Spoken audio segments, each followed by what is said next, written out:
Hello everyone, it's Dragana at Saacibo. Welcome and welcome back to my channel. Today I have another junk journal inspiration video for you. I'm going to share with you 20 of my favorite digital papers altering techniques. Most of them are so easy and a lot of fun. And I've also included a few that require perhaps a little bit more effort for those times when you feel up to it. To demonstrate these techniques, I will use some of the papers from my latest digital kit, Vintage Red Roses collection. I will also use some of the papers that I printed while I was designing this kit that didn't make the final cut for whatever reason, and I thought it would be a shame to waste them, so I've decided to use them as well. And I will also use the freebies from last week's video, the one where we made stencils with hot glue. Let's begin with the first one that doesn't require any tools or any special equipment, just the paper you printed on. Crumpling paper, also called momigami. You start by folding the paper from one corner, then you open it up, and then you do the same thing from another corner, and you keep repeating that process several times. You can see in the video that I am scrunching it up into a ball, opening it up and then scrunching it again, and you keep doing that until you are happy with it. The paper will become soft, almost like fabric, and it will look older and distressed. I love the look of embossed papers. For this technique you will need Sizzix Big Shot Plus, the one that can fit A4 size papers. You will also need regular cutting pads, the main one, the main block, and a crease pad, and you will need a stencil of your choice that is big enough as your paper. With this method, my stencils get a second purpose, and I definitely feel less guilty for buying too many. I know that die cutting machines such as Sizzix Big Shot can be expensive, and my excuse for owning one is that I do so much more with it than just cutting with dies. Should probably do a video on just that. I'm going to show you another example of this same technique, but instead of using a stencil, I'm going to use this mesh or netting. Layout is pretty much the same. The main block, one cutting pad, crease pad, then you wrap your paper inside of the mesh, and then you put another cutting plate on top. You run it through the Sizzix once in one direction, and then I usually repeat the process to bring it back to the same side, and that is it. I really love the results. Instead of the netting, you can use other things too, such as lace. You can use crochet pieces, fibers, threads, cut out shapes, and so on. I also love using my sewing machine to add interest to my papers, not just the printables, but to other papers, dyed papers, and so on. For me, this is probably the quickest way to embellish a paper. I can use different color threads, I can use different stitchings, I could do a full page or just a section. One thing that I haven't shown in the video, but I thought of it as I was watching it later on when I was doing this voiceover, is you can use the sewing machine without the thread to add interest to your papers. So just use the needle to go around and make interesting designs and patterns. You can use just a straight stitch, you can use zigzag stitch or any other stitches that your sewing machine has. I think that's also a nice way to add interest. So using a sewing machine but without the thread. I have a trifold pamphlet here that I'm currently stitching.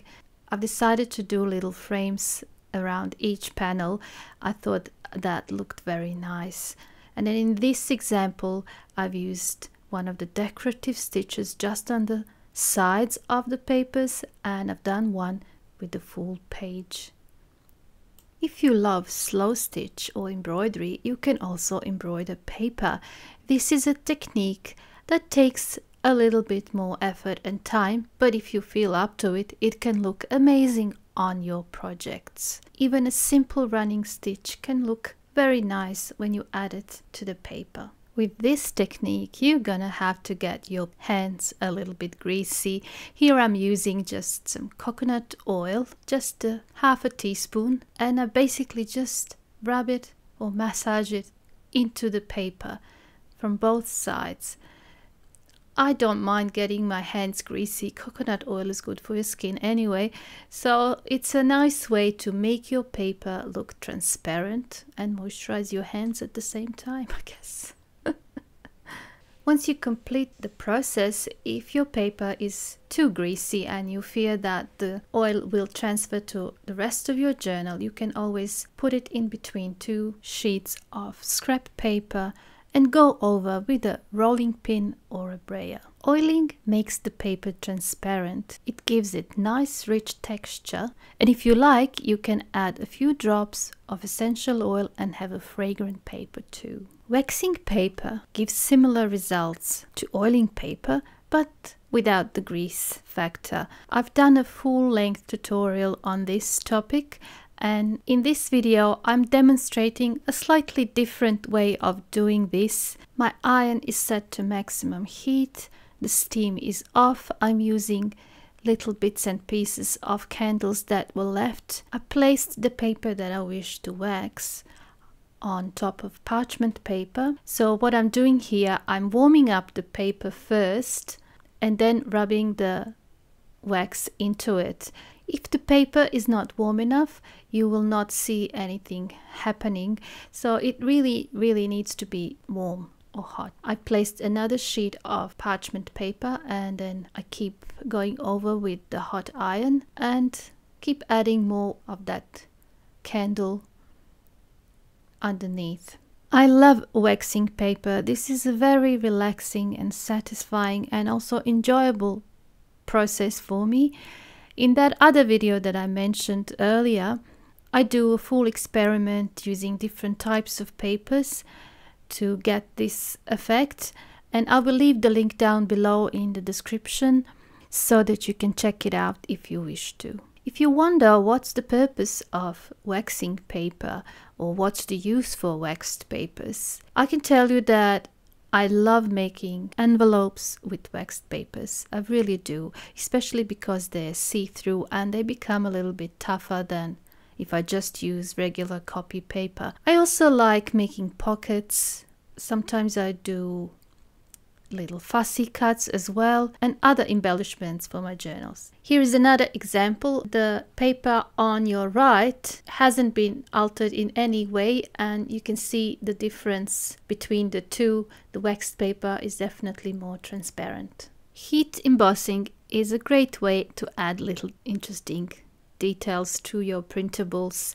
This is something that I've only started doing recently and I'm enjoying it very much.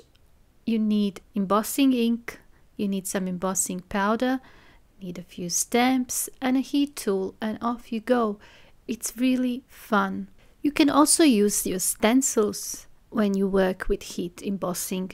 Just stamp with your embossing ink over the stencil, then you add the embossing powder and then you use the heat tool. I don't have an example to show you, but perhaps in some of the future videos I will demonstrate that. Adding napkins to your printables is a great way to alter the paper, not just in terms of color and design, but also texture. It does require a little bit more time because there's also drying time to consider, but it's really worth the effort. In the example that I show here, instead of glue, I'm using varnish, glossy acrylic varnish. You can use Mod Podge or you can use regular craft white glue that you dilute with a little bit of water. Any of these will give you decent results. The reason I wanted to use varnish in this case is because I really wanted to have some of that background paper showing more, and I find that with varnish the napkin becomes really see-through and it gives me smoother finish.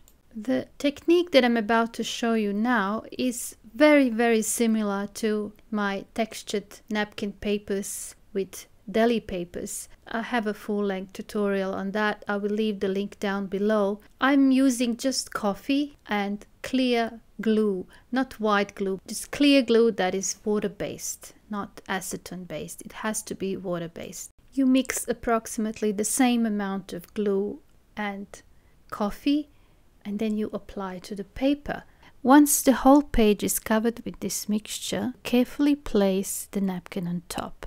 In my case, I'm using just white napkin because I didn't necessarily want it to change the print that's underneath too much. I only wanted to make it more vintage, and I wanted it to have some texture. When you place the napkin, you have to repeat the process with the mixture. Just go gently over the napkin so that you don't tear it. Preferably use soft brush. If I compare it to the previous example with varnish, this one is definitely less transparent, but nonetheless I love it. Dyeing papers with coffee is probably the most popular way of altering any paper, and great thing about it is that you can also use it on your printable papers. It's really great on those black and white prints. I have here the same image on the same paper. One is printed on laser printer and the other one is printed on inkjet printer. Laser prints are usually more stable, and whether you add water, dye or whatever on top, most likely they will not change. Inkjet prints, on the other hand, are not as stable. You will notice that there's always a little bit of bleeding and discoloration, usually if you have a lot of text or fine detail. So I decided to do a little experiment, and instead of using just coffee, I decided to use some of the leftover mixture of coffee and clear glue without the napkin, just as it is. I wanted to see if it would affect the inkjet prints in any way. And as you will see in a few moments, I was pleasantly surprised with the results. Inkjet prints remained nice and crisp. An added bonus was the overall texture and feel of the papers. I was very happy with the results. The papers became a little bit thicker and almost leather-like with a slight sheen. Really loved it. And then I decided to test this on some color inkjet prints and loved it even more. Usually when you add coffee to your inkjet prints, there's a lot of bleeding and the ink tends to dissolve. In this case, it stayed the same. It just looked more vintage and really beautiful. Spray inks and distress inks are a great way to add some color to your black and white printables. And not to forget, it's a lot of fun.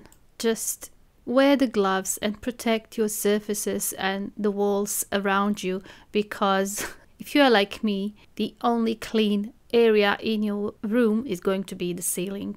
Honestly, those spray inks just end up everywhere, but I just can't help myself. I love the process of playing with colors. Here you can see I'm using just acrylic block and adding a little bit of distress ink to the block and then spraying it with water. And I'm using it basically as a brush, applying the ink with the acrylic block onto the paper. Also adding a few splotches of red to the center of the flower, and then I decided to add a little bit of white. For the second print I used darker colors. I used more of the spray inks and less of distress inks, and I ended up with a slightly darker print. Again, a little bit of white, a few drops of gold, and it was done fairly quickly. I used the last page to mop up all the ink that stayed on that plastic. It was a shame to be wasted, and I didn't mind getting an extra print. And as I was working, I've noticed I had some of the coffee left, so I thought I'll better use that as well. It might give me an interesting result. And here you can see a slightly different approach to this technique. I sprayed coffee onto this print. This was also inkjet print, color inkjet print. I sprayed a little bit of white ink and then a few splotches of red. There was no glue in that coffee. It was just coffee, and the ink was mixed with water, obviously. And I'm doing this just to demonstrate how the inkjet print actually dissolves when you add wet media such as coffee or water to it. Nonetheless, I think this one turned out the best out of all of them. Here's another quick and super fun technique. All you need is a glue stick and a few book pages. And of course, the print that you want to alter. Start by applying the glue in random places on your paper. Don't worry too much about whether everything's going to be covered. Use pieces of book page and just keep placing them over the areas where you apply the glue. No need to think too much, just spread them out. Or if you have a part of that printable that you don't really like and you want it covered, then of course make sure you cover that area with a large enough piece of book page. For the next step, you need to let this dry completely. You can use a heat tool or you can leave it until it's dry. Now all you need to do is gently peel off the book page. Areas that are not glued should come off easily, and the rest will stay glued and create this lovely effect. Book pages will look as if they were part of that paper from the start. I really love the results it gives, and it's so satisfying, especially this last stage. And you can also use other papers instead of book pages. You can use music sheets, napkins, tissue paper, even another printable or anything else you can think of. Crackle varnish is yet another technique that I like to use on my printables from time to time. It's really great when you want to add an image, especially to the front cover. It gives really lovely effect and it protects the ink or the print and the image. You can use it on the full page or just on one section, like I'm doing here. Crackle varnish is a process that is a little bit lengthy, and it's two-step. First you apply step 1, you wait a little bit until it becomes clear, and then you apply step 2. After this, you have to leave it, probably overnight. It takes a while to cure. You will know that it's ready when the small cracks appear on the surface. I have done this recently on 2 of my journal covers. I will leave the link down below. And here are a few more examples of crackle varnish on printables. Really love that portrait. It would be great to use as a journal topper. Sometimes your printer doesn't print properly, like in this case. I was left with those lines, vertical lines, and this can happen for a number of reasons. Low on ink, print heads are not clean, and so on. And it can be really annoying, but there's a way to quickly fix this. I love using dry brush method. You take some paint, any color. In this case, I'm using white acrylic paint. You take a brush that is dry, completely dry, and then you just go lightly over the areas that are not printed well or that you want to cover. And I also decided to add a few of the strokes to the rest of the paper just to tie it all together. Love how it turned out. It's really great and quick fix. If you have a jelly plate, you can use it to alter your digitals. Here I'm using just white acrylic paint. Put a little bit on the palette. I'm going to apply it to the jelly plate with a brayer or a roller in a very thin layer.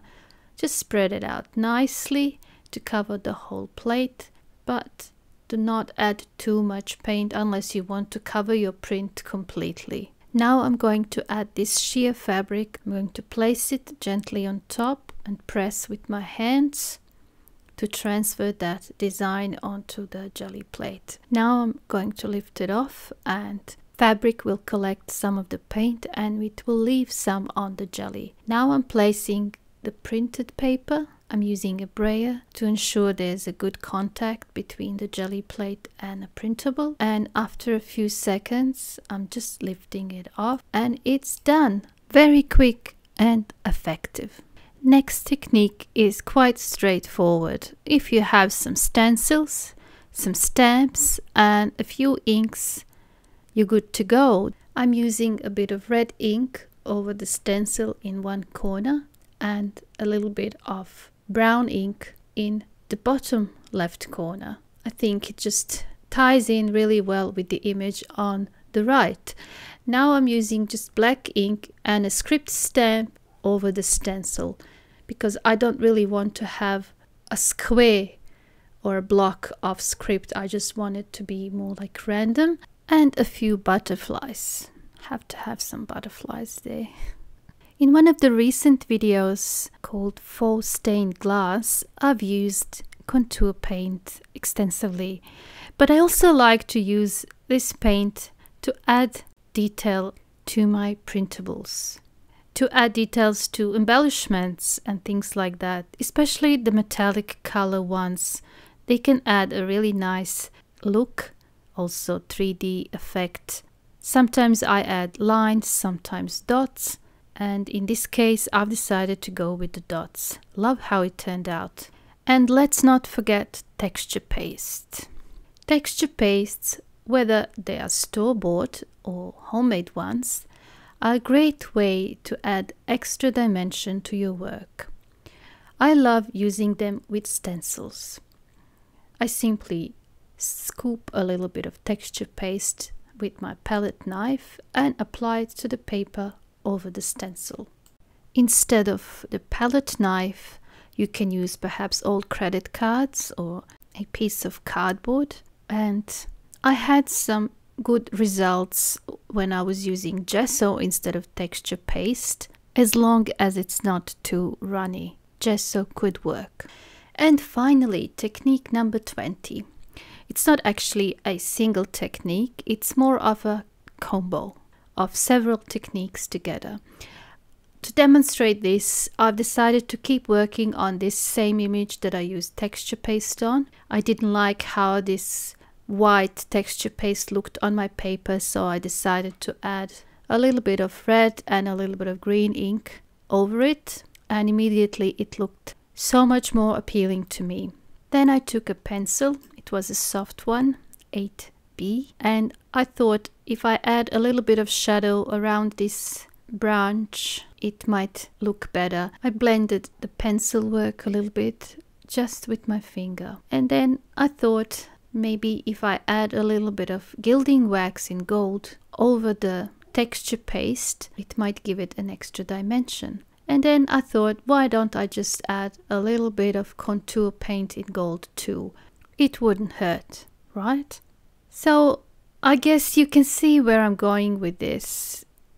I just looked around my desk and I saw all these supplies and I thought I'll just have a play and have some fun and keep working on this until I feel that it's done. And let's not forget Posca pens. We gotta have some Posca pens here. Just a few dots here and there to make it more interesting. And a little bit of stamping in red ink in a few areas. And then I looked at those roses on the left and I thought, oh, they could do with a bit of a highlight. So I decided to use white watercolor pencil to emphasize the petals a little bit. That was very enjoyable. This video is going to be a little bit less than 25 minutes. And when I think that I started with 20 different recordings that took me several days to do, and putting it all together, it was a bit of a challenge. It was like doing 20 mini tutorials all in one video. But nonetheless, I enjoyed it very much. And whenever I'm stuck for inspiration, I think I'm going to be watching it myself. I sincerely hope you enjoyed this, and I hope it gave you lots of ideas on how you can take the printables and digitals that you have and perhaps add a personal touch or alter them in some way, and most of all, have fun. That's the point of this whole thing. So thank you so much for watching, and I hope I'll see you soon in my next video. Bye for now.